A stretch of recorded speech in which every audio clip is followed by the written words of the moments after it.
مصلحت کو دیکھیں، صلح کو دیکھیں. صلح یہ بہت ہی زیادہ ضروری ہے. اگر جب بیٹھ کر کے بات کریں گے تو اس کے اندر آسانیاں پیدا ہوتی ہیں، اللہ ان سے راستے نکالتے ہیں.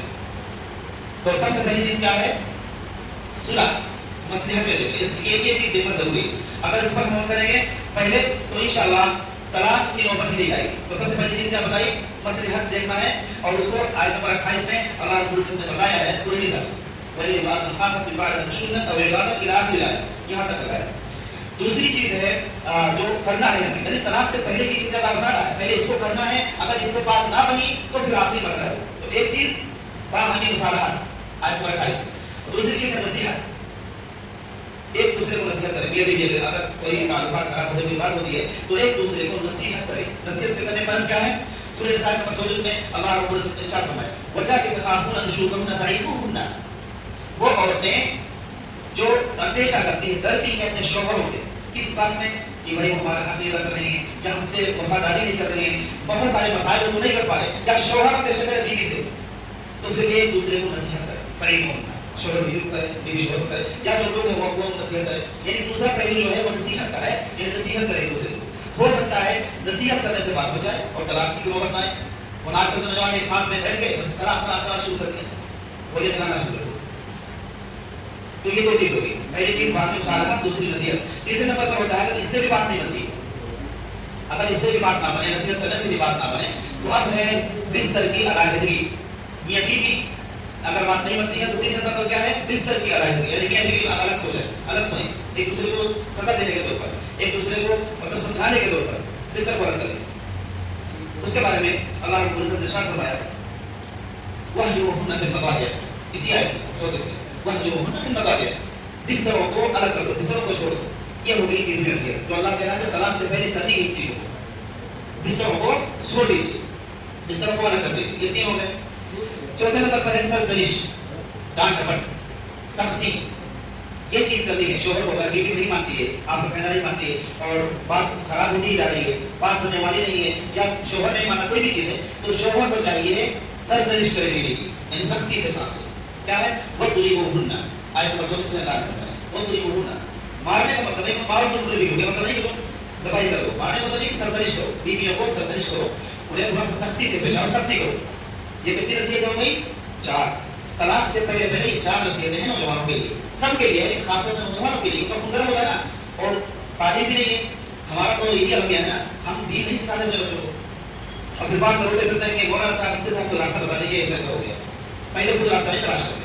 تو یہ 4 نصیحت، باہمی مصالحت، نصیحت، بستر کی علیحدگی، سرزنش یعنی ڈانٹ ڈپٹ اور سختی کے ساتھ. یہ 4 ہو گئی. اس سے بھی اگر بات نہیں بنتی، اس میں بھی ابھی بات نہیں بنی، اور 5ویں نصیحت اللہ کیا کہتے ہیں کہ بہت زبردست. آیت نمبر 35 میں آگے والی آیت سورہ نساء میں کہتا ہے اللہ وَإِنْ خِفْتُمْ شِقَاقَ بَيْنِهِمَا فَابْعَثُوا حَكَمًا مِنْ أَهْلِهِ وَحَكَمًا مِنْ أَهْلِهَا. اب اگر اتنی باتیں ہونے کے بعد نہیں بات بنی تو حکم ایک دوسرے کی خاندان میں متعین کرے. ایک دوسرے یعنی شوہر کے خاندان میں ایک حکم بنائے گا، یعنی جو فیصلہ کرنے والا. حکم ہم کسی کو بھی بنا لیتے، لیکن حکم ایسا آدمی ہو جو منصف ہو اور عادل ہو، انسان پسند ہو، عدل کرنے والا ہو، ایسا آدمی کو حکم بنائے. ہم کسی کو بھی بتا دیتے ہیں حکم.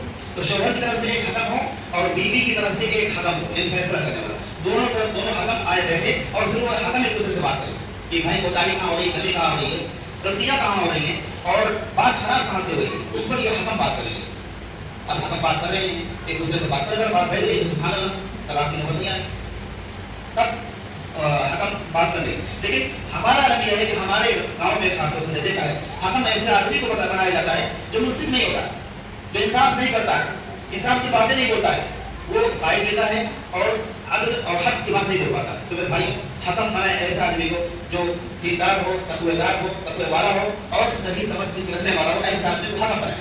تو یہ 5 ہو گئے حکم بنانا، 5 نصیحتیں. 6 نصیحت اگر یہ 5 سے بات نہیں بنی، یعنی حکم شوہر کی طرف سے بیوی کی طرف سے دونوں نے باتیں کی پھر بھی بات نہیں بن پائی. اب 6 نصیحت ہے اللہ رب العزت کی ہم تمام مسلمانوں کو، کاش کہ ہم دین کو سمجھ لیتے، دین کو ہم سمجھ لیتے، اس کے بعد کوئی غلطیاں نہیں ہوتی. یہ طلاق کی نوبت نہیں آتی. اگر طلاق ہوتی تو سنت مطابق ہوتی. آج جو طلاق بدعت کا رواج ہے نا، نوجوان لوگ اس سے باتیں ہیں اور سب کچھ کر دیتے ہیں ایک ساتھ ہو گیا. تو 6 نصیحت کیا ہے؟ والدین کی فرمائش، والدین کی سمجھ کر اللہ نے چھوڑ دیا. یا بات نہیں تو سمجھو کیا ہے.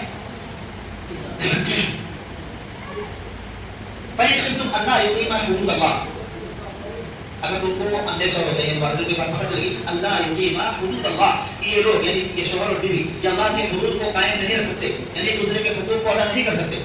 اللہ کے حقوق جو ہوتے ہیں جو بتائے اللہ نے اس میں جو شوہر اور بیوی کے، وہ ایک دوسرے کے حقوق کو ادا نہیں کر سکتے ہیں. تو اب تمہارے اوپر تم جیسا فیصلہ کرنا چاہو کر سکتے ہو. یہ ماں باپ کے لیے لاکھ نکالے کر سکتے ہیں، شوہر بیوی کے ماں باپ. تو اب دیکھیے کہ یہ اگر ہم سمجھیں کہ اللہ رب العزت نے جو 70 ماؤں سے زیادہ ہم سے محبت کرنے والا ہے، وہ یہ چاہتا ہے کہ ہمارے آپسی معاملات خراب نہ ہو، ایک خاندان دوسرے خاندان سے لڑے نہ، نفرت آزما نہ ہو، ایک خاندان دوسرے خاندان سے محبت بنی رہے، ایک دوسرے سے جڑے رہے. اللہ جوڑنا چاہتا ہے، لیکن شرط اس کے لیے ہے میرے بھائیوں کہ یہ 6 نصیحتوں پر پہلے عمل کریں. نوجوانوں خاص طور سے سن لیجیے، نوجوانوں اس 6 نصیحتوں پر عمل کریں. جب بھی غصہ آئے، اگر طلاق کی نوبت آتی ہے، آخری چارہ اس کو چاہ رہے ہیں کہ پہلے 5-6 نصیحتوں پر عمل کریں. اگر اس سے کام نہیں بنتا تو آپ طلاق دے، بے شک طلاق دے. طلاق تو آخری راستہ، لیکن طلاق دینے کا بھی طریقہ ہے جو جیسے میں نے شروع میں عرض کیا تھا. طلاق 2 طرح ہوتا ہے، طلاق ایک طلاق بدعہ، ایک طلاق حسن جس کو طلاق سنت بھی کہتے ہیں. طلاق بدعہ وہ ہے جو ہمارے نوجوانوں میں عام رواج، بیٹھے یا غصے میں آئے، بیوی نے کچھ نہیں اس کے مطابق کام کیا، طلاق طلاق طلاق طلاق ایک ساتھ میں ہزار. اس کے بعد میں آتے ہیں روتے ہوئے آتے ہیں، مولانا صاحب چھوٹے چھوٹے بچے ہیں، کوئی راستہ نکال دیجیے، بتا دیجیے کہ ہم لوگ ایک ہو جائے. اس بیوقوف نے پہلے خود اپنے راستے کو بند کیا، کیونکہ شریعت میں نہیں کیا، اللہ کی باتوں کو نہیں مانا، اللہ کے رسول کے فرمان کو نہیں مانا. یہاں پر ممانی کی غیر شرعی طریقے سے طلاق دے رہا ہے اور پھر آتا ہے راستہ نکالنے کے لیے.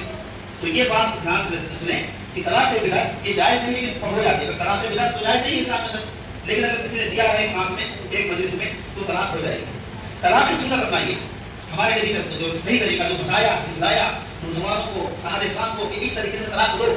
طلاق سنت، طلاق کی سنت کیا ہے؟ اگر بات نہیں بنی ان 6 نصیحتوں پر عمل کرنے کے بعد تو ایک طلاق دیجیے، صرف ایک طلاق. انتظار نکاح، تمہیں ایک طلاق، بیوی کو بولے ایک طلاق، اس وقت چلے جائیے. ایک طلاق دینے کے بعد چلے جائیے. 1 مہینہ کا ٹائم، 1 مہینہ کا وقت دیجیے. ایک حیض کا وقت دیجیے اس کو، حیض کا مطلب 1 مہینے کا ٹائم. 1 مہینے کا ٹائم دیں گے تو ہو سکتا ہے اس 1 مہینے میں یا بیوی میں بات کوئی بن جائے اور پھر دوسرے طلاق کی نوبت نہ آئے. کتنا زبردست طریقہ بتایا ہمارے نبی نے، کتنا زبردست طریقہ اللہ نے بتایا. اگر ہم فوراً پریشان تو ہو نہیں سکتے. 1 مہینہ انتظار کیا، اگر پھر بھی بات نہیں بنتی ہے تب دوسری طلاق دیجیے، تب دوسری طلاق دیجیے. اگر تب بھی بات نہیں بنی پھر 1 مہینہ انتظار کریں، پھر تیسری طلاق دیجیے. اب یہ مقدسہ ہو گئی، ہمیشہ کے حرام ہو گئی. ابھی آپ کی بیوی نہیں خراب، آپ کے آزاد ہو گیا. تو میرے بھائیوں سنت کو اپنائیے.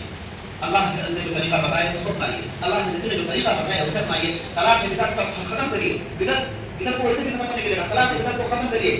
طلاق کی بدعت کو ختم کرنا ہے اور طلاق کی سنت کو رائج کرنا ہے. اگر طلاق کی نوبت آتی ہے تب، ویسے طلاق تو ہونا ہی نہیں چاہیے، لیکن اگر ہوتی ہے طلاق کی نوبت آتی ہے تو پہلے 6 نصیحتوں پر عمل کریں، اس کے بعد پھر طلاق. 6 نصیحتیں پھر سے میں کہا کہ بہت سے لوگ بعد میں آپ کو پتہ نہیں. پہلے طلاق دینے سے پہلے جو اللہ نے ہم کو نصیحتیں فرمائی ہے، تجویزیں فرمائی، وہ 6 ہیں. اس کو سن لیجیے. نمبر 1 باہمی مصالحت، یعنی میاں بیوی بیٹھ کر کے ایک دوسرے سے صلح کی بات کریں، خیرخواہی والی بات کریں. نمبر 2 نصیحت، میاں بیوی ایک دوسرے کو نصیحت کریں اور لوگ ایک دوسرے کو نصیحت کریں. نمبر 3 بستر کی رائے ہوگی، اگر اس پر بھی بات نہیں بنتی ہے نصیحت کرنے کے بعد تو میاں بیوی الگ ہو جائے. نمبر 4 سرزنش، یعنی اللہ اب یہاں حکم دے رہا، اگر اس سے بھی بات نہیں بنتی تو بیوی کو مارو. مارنے کا مطلب ایک دوسرے پڑھ ڈالو، اس کو سرزنش کرو، اس کے ساتھ سختی کرو. مارنے کا مطلب ایک دوسرے کو مار دو. 5واں نمبر ہے حکم، بیوی کی طرف سے ایک حکم اور شوہر کی طرف سے ایک حکم. حکم کا مطلب فیصلہ کرنے والا، جو فیصلہ کرے دونوں کے درمیان. تو فیصلہ کرنے والا ایسا ہونا چاہیے جو منصف ہو، عادل ہو، تقوی والا، ایسا آدمی کو فیصلہ کرنا ہے. نمبر 6 والدین کی فرمائش، والدین اب سمجھداری سے رسول سے اپنا کام لیں. تو یہ چیزیں 6 چیزوں پر عمل کریں. اگر یہ 6 چیزوں سے کام نہیں بنتا ہے تب طلاق. پھر بھائی وہ بھی ہے، پھر 1 مہینے کا انتظار کرنا، پھر دوسری، پھر 1 مہینے کا انتظار کرنا، پھر تیسری. یہ طلاق کی بات ہو گئی. ابھی اس سے پہلے بھی کچھ لوگوں نے کہا تھا اور اس سے پہلے میں بیان کر چکا کہ اس میں اس کا موضوع نہیں ہے، لیکن وقت بہت کم ہے اور اس کے بعد اندر میں جا رہا ہوں. تو یہ بتانا ہے کہ جو ہیوی ڈپازٹ پہ جو لوگ لین دین کرتے ہیں، اس سے پہلے میں بیان کر چکا تفصیل کے ساتھ، شارٹ بتا رہا ہوں. ہیوی ڈپازٹ پہ جو لوگ لین دین کرتے ہیں وہ سراسر حرام ہے، سود کا معاملہ ہے. اس کی کوئی گنجائش ہی نہیں ہے، چاہے لوگوں سے فتویٰ منگائیے، چاہے لوگوں سے منگائیے، چاہے کہیں سے بھی منگائیے. ہیوی ڈپازٹ پر جو لوگ لین دین کرتے ہیں وہ سراسر حرام ہے. ناجائز اس میں سود کا معاملہ ہے اور سود کی سب سے ادنا گناہ، سود کا سب سے ادنا گناہ، جسے 1 روپے بھی سود کا کھایا اس کا سب سے ادنا گناہ یہ ہے کہ اس نے گویا کہ 100 دفعہ اپنی ماں سے زنا کیا. نعوذ باللہ من ذلک. اتنی قبیح اور خراب چیز ہے سود، اتنی برباد کرنے والی چیز ہے سود. سب سے ادنا گناہ کیا بتایا اللہ نے؟ 100 دفعہ اپنی ماں سے، سگی ماں سے زنا کرنے. اپنی ماں سے زنا نہیں کر سکتا نا، تو پھر سود کا پیسہ کیوں کھاتے ہو بھائی؟ جو چیز سراسر حرام ہے، ناجائز ہے، اس کا غصہ لیتے ہیں، کیوں کرتے ہو آپ؟ کہاں سے یہ جائز؟ کہاں سے آپ لوگوں نے پڑھا؟ کہاں سے دین آپ لے کر آئے؟ کہاں سے؟ میرے استاد جناب عمومی بخاری شریف کے استاد ہیں ہمارے شیخ الحدیث حضرت مولانا مفتی سعید احمد صاحب قادری رحمۃ اللہ علیہ، وہ اس بات کو بڑی سختی کرتے تھے، بڑی شدت کے ساتھ پیش آتے تھے اور کہا کرتے تھے کہ جہاں پر بھی جانا اس کے بارے میں اسی طریقے سے بیان کرنا، اس میں کوئی ڈر ملے گی۔ ربا اللہ کو بالکل پسند نہیں، احل اللہ البیع وحرم الربا، اللہ نے بیع کو حرام کیا لیکن ربا کو حرام کیا ہے، سود کو حرام کیا ہے، سود کے اندر کوئی گنجائش نہیں ہے۔ تو میرے بھائیوں، اس بات کو اپنے گھروں میں اپنی عورتوں تک پہنچائیں کہ جو ہیوی ڈپوزٹ پر جو آپ لوگ لیتے کرتی ہیں یا کرتے ہیں، یہ سراسر ناجائز اور حرام ہے، اس کے اندر ربا سود کی شکل ہے اور سود بالکل بھی معاف نہیں ہے۔ اللہ تعالیٰ ہم سب کو کہنے سننے سے زیادہ عمل کرنے کی توفیق عطا فرمائے، آمین۔ وآخر دعوانا الحمد للہ رب العالمین۔